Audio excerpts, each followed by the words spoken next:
The entire room froze the instant the wine glass tipped over.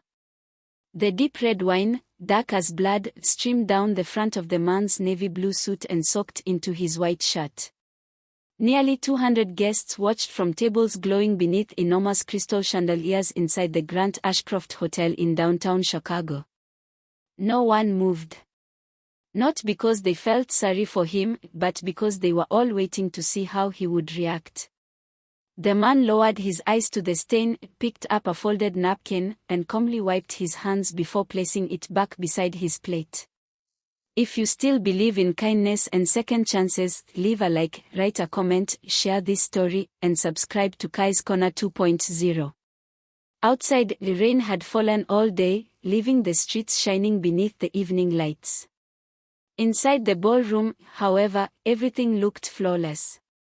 Rows of white orchids lined the stage, a string quartet played softly near the tall windows, and executives from dozens of companies filled the room to celebrate the closing of one of the largest renewable energy contracts in the Midwest. The agreement was worth a little more than $1 billion, and everyone assumed it would be officially signed before dessert was served. Most people believed the night belonged to Halsey and Stone Construction, one of the fastest-growing construction companies in the United States. Its chief executive officer, Preston Vail, had spent months promoting the event as a celebration of American innovation. Very few guests had ever heard the name Rowan Mercer. That was exactly how Rowan preferred it. At 39 years old, Rowan avoided interviews, conferences, and magazine covers. He had inherited Mercer Industrial Holdings when his father retired, then quietly transformed it into one of the largest privately owned suppliers of structural materials in North America. His company rarely advertised. It did not need to. It simply delivered. Without Mercer Industrial's products, nearly every major infrastructure project in the region would slow down or stop completely. Even so, most people outside the manufacturing industry had no idea who owned the company. Rowan liked it that way. That evening, he was not wearing an expensive designer suit, and he had not arrived with bodyguards. He had driven himself from Milwaukee in a gray sport utility vehicle after spending the morning at one of his company's older steel foundries. He still visited the factories every month. He still knew dozens of workers by name. His assistant often joked that he spent more time in steel-toed work boots than in Italian leather shoes. Before leaving the factory that afternoon, Rowan had stopped beside one of the long-time employees and made him a promise. "I will make sure this agreement protects every job in this building." It was not a speech. It was a commitment. Across the ballroom, Miranda Cole adjusted her champagne glass while watching the guests arrive. Miranda was not a bad person. She was exhausted. At 42, she had spent 2 decades climbing the corporate ladder at Halsey and Stone. Every promotion had demanded another sacrifice, missed birthdays, cancelled vacations, and a marriage that had ended quietly, without shouting or accusations, because neither of them had enough strength left to fight. That night's celebration meant more to her than any other professional achievement. Preston had privately hinted that if the $1 billion agreement closed successfully, she would be promoted to executive vice president. Miranda desperately wanted the title. She also desperately needed the raise. Her younger brother's medical treatment had consumed nearly all her savings. Failure was not an option. So when she noticed an unfamiliar man sitting at a table reserved for senior executives, still wearing a rain-dampened jacket he had not changed before dinner, irritation overpowered her patience. She walked toward him. "Excuse me," she began politely. "This section is reserved." Rowan looked up and smiled. "I know." Miranda frowned. "I do not think you understand." Rowan reached into the inside pocket of his jacket and took out an invitation. "This is mine." She barely examined it. The seal looked different from the standard invitations, so she assumed it must be fake. "There has probably been a mistake. I will ask someone to help you find another seat." I would prefer to stay here, Rowan replied. Miranda released an impatient breath. People at the nearby tables had already begun watching them, and the last thing she needed was a scene. At that moment, Preston Vale approached. What is the problem? Miranda answered before Rowan could speak. This gentleman has somehow ended up in the executive section. Preston also looked at the invitation for barely a second. Then he studied Rowan's sweat jacket, the worn leather travel bag beside his chair, the modest watch on his wrist, and his unbranded shoes. Then he smiled, but there was no kindness in it. We have had people try to enter without tickets before. Several nearby executives laughed. Rowan remained composed. I was invited. I am sure you believe that, Preston replied. One of the guests muttered loudly enough for everyone to hear. Maybe he thought the buffet was free. The laughter grew louder. Rowan could have corrected them. He could have said his name and changed the attitude of the entire room within seconds. He chose not to. The evening continued awkwardly. Instead of immediately ordering security to remove Rowan, Preston decided to turn him into entertainment. Let him stay until we confirm his invitation, he said. It sounded generous. It was not. Every few minutes, someone made another sarcastic remark. A server walked past Rowan without serving him the first course because he assumed Rowan's name was not on the guest list. No one seemed to notice except an elderly woman seated across from him. Her name was Eleanor Finch, and she served on the board of a regional non-profit organization devoted to engineering education. Without drawing attention, she slid her untouched breadbasket toward Rowan. I do not think they meant to forget you, she said. Rowan smiled. Thank you. Eleanor shrugged. These things happen sometimes. It was the smallest act of kindness in the entire room. But Rowan remembered it. Meanwhile, Preston stepped onto the stage. With polished confidence, he spoke about leadership, integrity, respect, and partnership. His words filled the ballroom while Rowan listened without expression. Eleanor noticed something curious. Every time Preston exaggerated one of his accomplishments, Rowan wrote something in a small black notebook. They were not insults or angry remarks. They were precise observations, names, promises, figures, and claims. It looked as though he were evaluating a business proposal. Dinner was finally served. Wineglasses were refilled, then photographers moved between the tables as they prepared for the signing ceremony. Miranda relaxed. Everything seemed to be returning to schedule. Then Preston raised his glass for the final toast. To partnerships built on trust. The applause had not yet faded when one of Preston's longtime investors walked past Rowan's chair. The man stumbled. At least, that was what he claimed later. His elbow struck the glass, sending red wine directly across Rowan's chest. A gust swept through the ballroom. The investor laughed fast. Preston joined him. Someone near the stage even applauded. Miranda did not laugh. She simply turned away. She knew humiliation when she saw it. Rowan rose slowly. Wine dripped onto the polished floor. One photographer instinctively raised his camera while another lowered his. Even they were unsure whether the moment should become the next morning's headline. Rowan calmly removed the stained napkin from his lap, placed it beside his plate, and looked at Preston. I believe we are finished. Preston gave him a mocking smile. On that, we agree. Rowan nodded once. Good. He picked up his travel bag. He did not shout. He did not threaten anyone. He did not deliver a dramatic speech. He simply walked toward the exit. Behind him, conversations resumed immediately. Everyone assumed the uncomfortable incident was over. No one noticed Eleanor Finch watching Rowan leave with concern in her eyes. She had a feeling the evening was not over yet. Neither was the deal. Rowan reached the hotel lobby just as the rain began to ease. The doorman hurried toward him with an umbrella, but Rowan politely raised a hand. "I am fine." He stood beneath the entrance canopy for a few seconds, looking out at the wet street. His phone vibrated almost immediately. It was Tessa Brooks, his executive assistant. "Is everything ready?" she asked. Rowan looked back through the ballroom windows. "Yes." "Bring the team." "Give me 5 minutes." "Are you sure?" "Completely." He ended the call.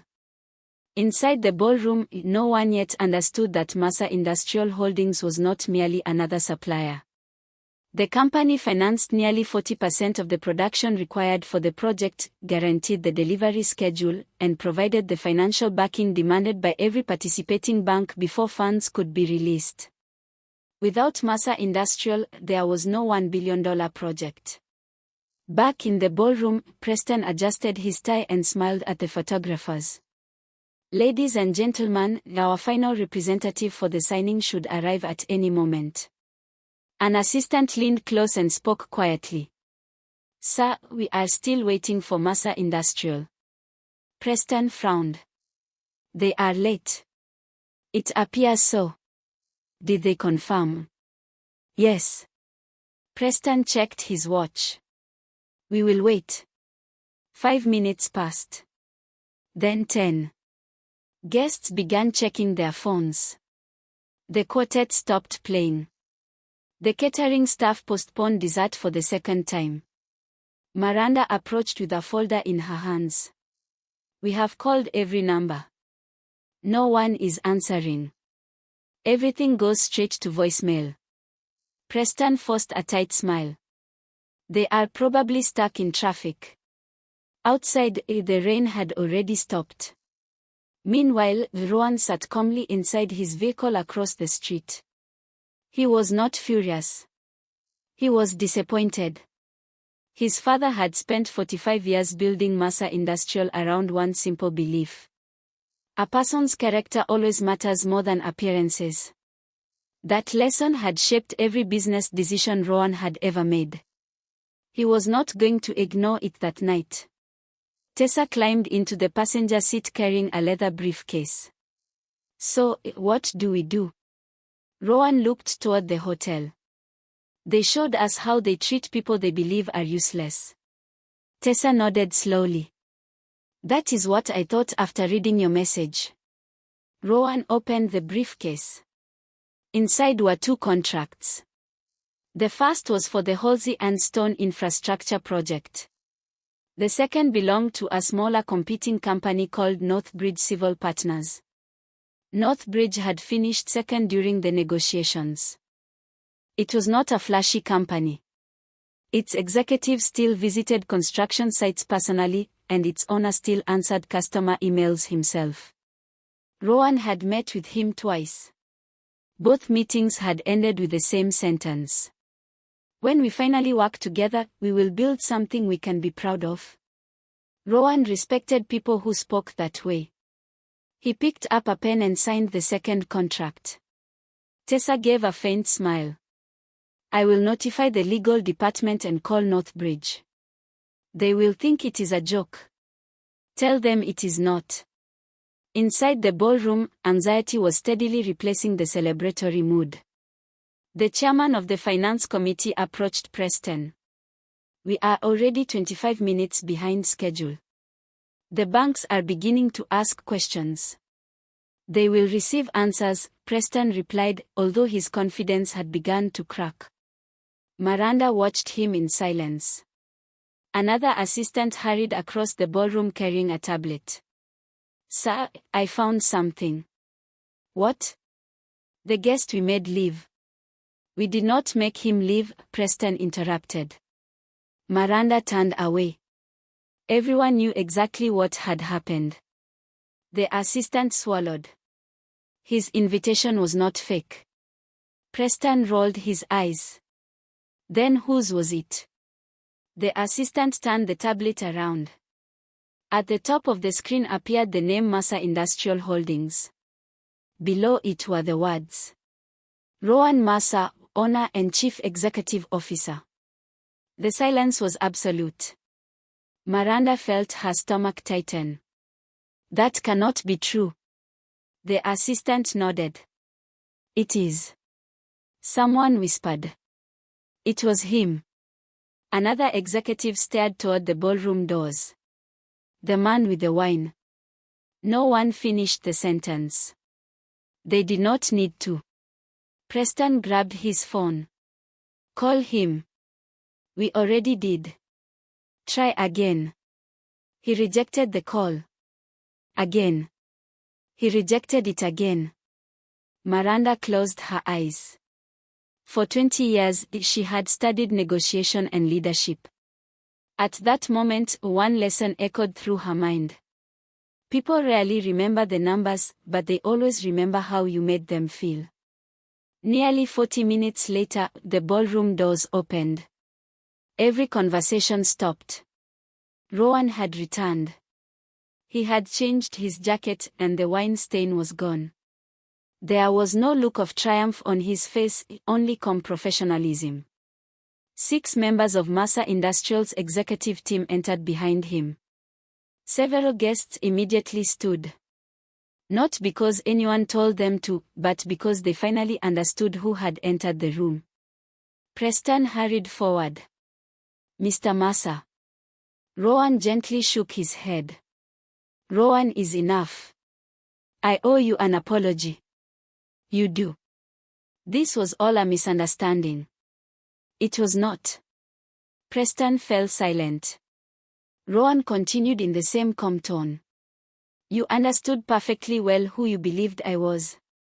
No one contradicted him. No one could. Miranda stepped forward. I am sorry. Unlike Preston, she did not search for an excuse. I judged you without taking the time to speak with you. Rowan studied her for several seconds. I appreciate your honesty. Miranda nodded. I do not expect forgiveness. This is not about forgiveness. Then what is it about? Culture. Rowan looked around the ballroom. Billion-dollar partnerships are not built through elegant presentations. He glanced toward the stage. They are built through the way people are treated when no one believes they matter. He did not need a microphone. Even so, every person in the ballroom heard every word. Eleanor Finch smiled quietly. From the beginning, she had sensed something different about Rowan. Not because he looked wealthy, but because truly powerful people rarely need everyone else to know it. The bank chairman approached cautiously. Mr. Masa, may we continue with the signing? Rowan opened his briefcase. Everyone expected him to take out the contract. Instead, he removed a blue folder. Our company has made a different decision. Several executives exchanged nervous glances. Rowan continued. This afternoon, Masa Industrial signed an agreement with Northbridge Civil Partners. The silence became unbearable. The production financing, supply guarantees, logistical support, and financial backing required by the banks have all been transferred. Someone whispered from the back of the ballroom. The deal is dead. Rowan nodded politely. Yes. There was no celebration. There was no theatrical revenge. There was only a business decision. Preston looked completely shattered. You took everything from us. Rowan answered quietly. No. You did that yourselves.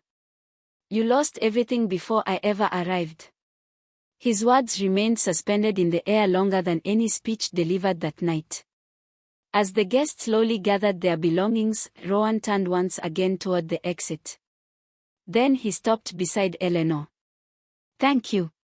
She looked at him in surprise. For what? For sharing your bread with me. Eleanor gave a small laugh. It was only bread. Not to me. Rowan removed an envelope from his pocket and handed it to her. Inside was a handwritten note. Masa Industrial will donate $2 million to your engineering scholarship fund in memory of my father. At the bottom, Rowan had added one sentence. Because kindness deserves investment too. Eleanor carefully folded the note. This will change the lives of hundreds of students. I hope it does. Before leaving, Rowan approached Miranda one final time. I meant what I said when I told you I appreciated your honesty. She lowered her eyes. I know. You made a mistake. Yes. What matters now is who you decide to become after tonight. Miranda nodded silently. Several months later, she left Halsey and Stone and accepted a leadership position at a nonprofit organization that prepared young women for careers in engineering and construction management. She often told new managers that leadership is not measured by how you treat people who can impress you, but by how you treat those you believe have nothing to offer. She never mentioned Rowan Masa by name. She did not need to. The lesson stayed with her every day. Northbridge completed the project 2 years later, ahead of schedule. More importantly, every employee at Rowan's oldest foundry kept the job he had promised to protect. To Rowan, keeping that promise mattered far more than standing on a stage in front of cameras. If this story touched your heart, leave a like and share it with someone who still believes kindness matters. Write in the comments. Kindness still exists. Do it if you also believe that a single act of generosity can change someone's life. Sometimes, the greatest opportunities are not lost because of failure or fierce competition. They are lost in ordinary moments when we decide what a person is worth before taking the time to discover who they truly are. Kindness costs very little. But disrespect can cost far more than a $1 billion contract.